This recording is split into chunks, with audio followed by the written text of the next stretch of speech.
حضرت عیسیٰ علیہ السلام کا لقب مسیح ہے۔ اس کی اصل مسیحا ہے اور مسیحا عبرانی زبان میں مبارک کو کہتے ہیں، یا یہ کہ مسیح کے معنی ہے بہت سیر کرنے والا۔ ناظرین گرامی، جب حضرت عیسیٰ علیہ السلام کی بغیر والد کے معجزانہ طور پر پیدائش ہوئی تو بنی اسرائیل نے جیسے ہی نومولود بچے کو حضرت مریم علیہ السلام کی گود میں دیکھا تو پکار اٹھے کہ مریم، تو نے یوسف سے زنا کیا ہے، نہ تو تیرا باپ برا اور نہ ہی تیری ماں بری۔ روایت ہے کہ تمام لوگ جمع ہو گئے اور حضرت مریم پر ہر طرح کی تہمتیں باندھنے لگے۔ خاندان والے کہنے لگے کہ مریم اور اس کے منگیتر یوسف کو زنا کے جرم میں سزا ملنی چاہیے۔ پھر اچانک حضرت مریم نے بچے کی طرف اشارہ کیا جو کہ اس وقت دودھ پی رہے تھے۔ وہ بول اٹھے، میں اللہ کا بندہ ہوں، اور پھر اللہ کی طرف سے نبوت اور کتاب ملنے کی خبر دی۔ اس کے بعد فرمایا، اللہ نے مجھے نماز اور زکوٰۃ کا پابند بنایا، اور جب تک میں زندہ ہوں مجھے اپنی والدہ کا حق ادا کرنے والا بنایا، اور مجھ کو سرکش اور بدبخت نہیں بنایا، اور اللہ کی سلامتی ہے مجھ پر جب میں پیدا ہوا، جب میں مروں گا اور جب دوبارہ زندہ کر کے اٹھایا جاؤں گا۔ یہ سننے کے بعد کچھ لوگوں کو تو یقین ہو گیا کہ بی بی مریم پاک دامن ہے اور یہ بچہ اللہ پاک کا معجزہ ہے، لیکن زیادہ تر پھر بھی حضرت مریم اور ان کے بیٹے حضرت عیسیٰ علیہ السلام کے خلاف ہی رہے۔ جب حضرت عیسیٰ علیہ السلام کی عمر مبارک 7 سال کی ہوئی تو یہودیوں نے ان کو بہت تنگ کرنا شروع کر دیا اور بیت المقدس کے حالات خراب ہونے لگے، تو حضرت مریم علیہ السلام اپنے بیٹے حضرت عیسیٰ علیہ السلام کو لے کر مصر کی طرف ہجرت کر گئیں۔ پھر 13 سال مصر میں رہنے کے بعد اللہ پاک کے حکم سے دوبارہ فلسطین آئیں۔ پھر اللہ پاک نے 30 سال کی عمر میں حضرت عیسیٰ علیہ السلام کو انجیل عطا فرمائی۔ اللہ پاک نے حضرت عیسیٰ علیہ السلام کو بے شمار معجزات عطا فرمائے، جن میں قابل ذکر یہ ہے کہ حضرت عیسیٰ علیہ السلام بغیر والد کے پیدا ہوئے، ماں کی گود میں ہی کلام کرنا شروع کر دیا، مٹی کا پرندہ بنا کر پھونک مارتے تو وہ اڑنے لگتا، پیدائشی نابینے کی آنکھوں پر ہاتھ پھیرتے تو اس کی نظر آنے لگ جاتا، کوڑ اور جذام کے مریضوں کو ہاتھ لگاتے تو بالکل صحت یاب ہو جاتے، جو کچھ لوگ کھاتے یا اپنے گھروں میں رکھ کر آتے آپ علیہ السلام سب تفصیل سے بتا دیتے۔ ان سب معجزات کے باوجود نبی بنی اسرائیل کی اکثریت نے آپ کو جھٹلایا اور صرف چند لوگ، جن کی تعداد 12 بتائی جاتی ہے، وہی آپ پر ایمان لائے، جن کو قرآن پاک میں حواریوں کے لقب سے پکارا گیا۔ ارشاد باری تعالیٰ ہے، جب حضرت عیسیٰ علیہ السلام نے ان کو کفر محسوس کیا تو کہنے لگے، اللہ تعالیٰ کی راہ میں میری مدد کرنے والا کون کون ہے؟ حواریوں نے جواب دیا، ہم اللہ تعالیٰ کی راہ میں مددگار ہیں، ہم اللہ تعالیٰ پر ایمان لائے اور آپ گواہ رہیے کہ ہم تابعدار ہیں۔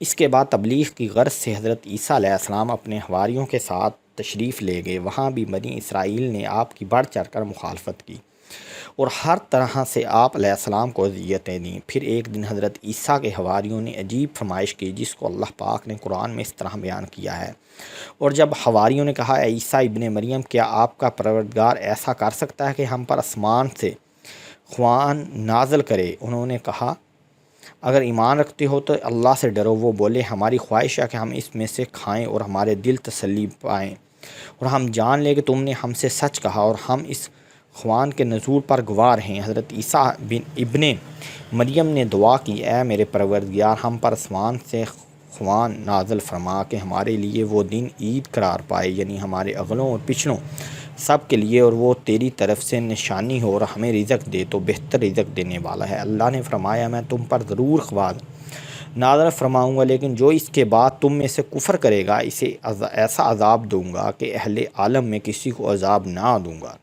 اب حضرت عیسیٰ کی قوم پر بندوں اور سور بن جانے والا جو عذاب آیا، اس کی 2 طرح کی روایات ملتی ہیں۔ ایک تو یہ ہے کہ ایک دن قوم کے 40 کے قریب لوگوں نے حضرت عیسیٰ علیہ السلام کو گھیر لیا اور آوازیں کسنے لگے کہ زنا کی پیدائش ہمارے علاقوں سے نکل جائے۔ حضرت عیسیٰ کو بہت دکھ پہنچا تو اللہ پاک نے ان 40 پر یہ عذاب نازل کیا کہ کچھ کو بندر اور کچھ کو سور بنا دیا۔ قرآن میں اللہ پاک فرماتا ہے، کہہ دو کہ میں تمہیں بتاؤں کہ اللہ کے ہاں ان میں سے کسی کی برائی جزا ہے، وہی جس پر اللہ نے لعنت کی اور اس پر غضب نازل کیا، اور بعضوں کو ان میں سے بندر بنایا اور بعضوں کو سور، اور جنہوں نے شیطان کی بندگی، وہی لوگ درجے میں بدتر ہیں اور راہ راست سے بھی بہت دور ہیں۔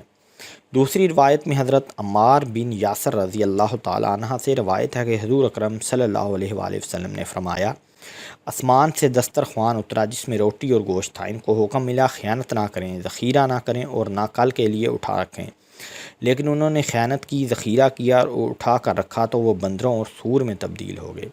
جب حضرت عیسیٰ علیہ السلام کی عمر 33 سال ہوئی تو یہودی نے آپ کو سولی پر چڑھانے کا فیصلہ کر لیا۔ حضرت عیسیٰ علیہ السلام کے زمانے میں شام کا علاقہ رومیوں کے زیر نگین تھا، یہاں ان کی طرف سے جو حکمران مقرر تھا وہ کافر تھا۔ یہودیوں نے حضرت عیسیٰ علیہ السلام کے خلاف اس کے کان بھر دیے، چنانچہ انہوں نے یہودیوں کے مطالبے پر حضرت عیسیٰ علیہ السلام کو سولی پر چڑھانے کا فیصلہ کر لیا، لیکن اللہ پاک نے انہیں بحفاظت آسمان پر اٹھا لیا۔ اللہ تعالیٰ کا ارشاد ہے، اور یہ کہنے کے سبب ہم نے مریم کے بیٹے عیسیٰ علیہ السلام کو جو اللہ کے پیغمبر تھے قتل کر دیا، نعوذ باللہ، حالانکہ انہوں نے عیسیٰ کو قتل کیا اور نہ ہی سولی پر چڑھایا بلکہ ان کے لیے حضرت عیسیٰ کا مشابہ بنا دیا گیا تھا۔ جو لوگ ان کے بارے میں اختلاف کرتے ہیں وہ ان کے حال سے شک میں پڑے ہوئے ہیں اور پیروی ظن کے سوا ان کو اس کا مطلق علم نہیں، اور انہوں نے حضرت عیسیٰ علیہ السلام کو یقیناً قتل نہیں کیا بلکہ اللہ نے ان کو اپنی طرف اٹھا لیا، اور اللہ غالب اور حکمت والا ہے۔ حضرت عیسیٰ علیہ السلام قرب قیامت میں حضور پاک صلی اللہ علیہ وآلہ وسلم کے امتی بن کے زمین پر نازل ہوں گے۔ حضرت ضحاک فرماتے ہیں کہ قصہ کچھ یوں پیش آیا کہ جب یہود نے حضرت مسیح علیہ السلام کے قتل کا ارادہ کیا تو آپ کے حواری ایک جگہ جمع ہو گئے۔ حضرت مسیح علیہ السلام بھی ان کے پاس تشریف لے گئے۔ ابلیس نے یہود کے اس دسترخواں کو جو آپ کے قتل کے لیے تیار کیا تھا حضرت عیسیٰ علیہ السلام کا پتہ بتایا۔ اس طرح 4000 افراد نے مکان کا محاصرہ کر لیا۔ حضرت عیسیٰ علیہ السلام نے اپنے حواریین سے فرمایا، تم میں سے کوئی شخص اس کے لیے مادہ ہے کہ وہ باہر نکلے اور اسے قتل کر دیا جائے اور پھر جنت میں وہ میرے ساتھ ہو۔